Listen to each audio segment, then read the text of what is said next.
এইটা মূলত হচ্ছে চাই, এটা মূলত চাই। আপনারা দেখতে পাচ্ছেন এই যে ভিতরে যে পুঁটি মাছ আছে, তারপর হচ্ছে মলা মাছ আছে, তারপর হচ্ছে ছোটো ছোটো কালো কী মাছ জানি, এগুলো আমি আসলে চিনি না।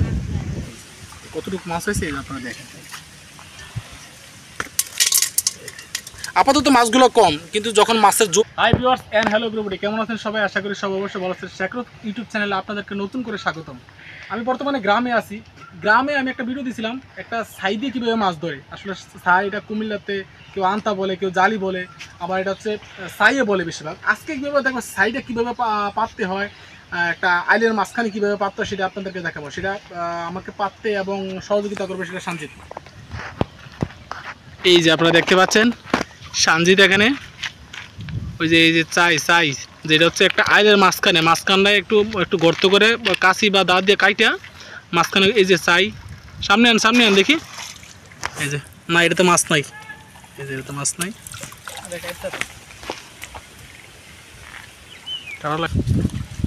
আপনারা দেখতে পাচ্ছেন আমার এখানে যে একটা চাই আছে, চাই হচ্ছে যেটা দিয়ে মাছ ধরে একটা ফাঁদ। তো এই চাইটা হচ্ছে কীভাবে কোথায় ফাঁতে, যারা হচ্ছে চিন্তা ভাবনা করতেছেন শহরে আছেন, গ্রামে যায়, ছোটো মাছ খাইতে শখ বা ছোটো মাছ খাইতে ভালো লাগে, তারা কিন্তু চাই দিয়ে মাছ ধরতে পারেন। এই বর্ষার মধ্যে চাই দিয়ে মাছ ধরবেন। আসলে চাইটা মূলত কি আর কোথায় পাতে? চাইটা হচ্ছে একটা না, ক্ষেতের যে আইল আছে, ক্ষেতের আইলটা কাঁচি দিয়ে কাইটে বা দা দিয়ে কাইটা মাঝখানে মানে গ্যাপ করে দুই পাশে নরম যে এই যে কাদাটা, মূলত এই কাদাটা দুই পাশে দিতে হয়। এই যে এই কাদাটা দুই পাশে দিতে হয়। আমি আমার সামনে একটা ছাই আছে, ওই ছাইটা তুলবো, এটা আমি দেখবো আসলে মাছ আছে কিনা বা মাছ ধরছে কিনা বা আটকাইছে কিনা। আছে এই যে সামনে আপনার ডান পাশে বা বাম পাশে যে নরম অংশটা দিতে হয়।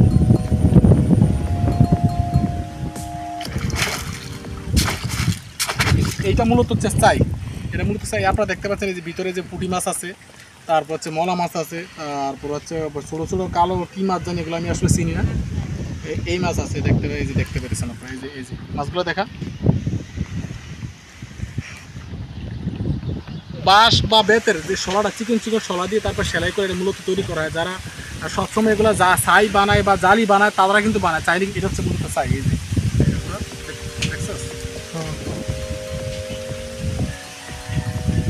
আপনারা দেখতে পাচ্ছেন আমার যে এখানে যে মাছগুলো হয়েছে, এখানে ছোটো ছোটো শিং মাছ হয়, ট্যাংরা মাছ আসে, পুঁটি মাছ আসে, তারপর মলা ঢেলা, তারপর হচ্ছে পুঁটি, সব ধরনের মাছ কিন্তু এটার মধ্যে আটকায়।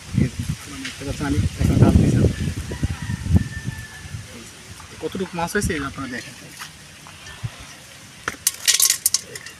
আপাতত মাছগুলো কম, কিন্তু যখন মাছের জোয়ার আসে বা মাছের প্রচুর মাছ আসে তখন কিন্তু প্রচুর মাছ পাওয়া যায় এটার মধ্যে। এই যে ওকে দেখ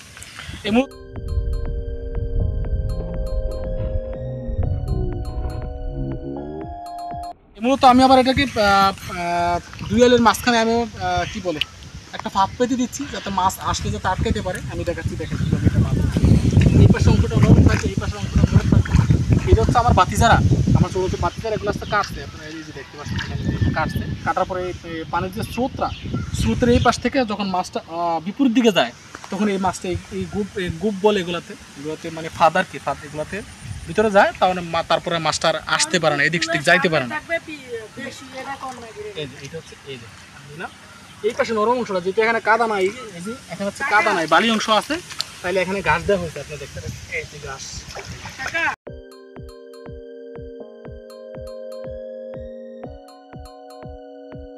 এই পাশে আবার ছিদ্র আছে কিনা, ভালো একটু দেখে নিতে হবে। এই পাশে ছিদ্র আছে কিনা আপনার দেখে নিতে হবে।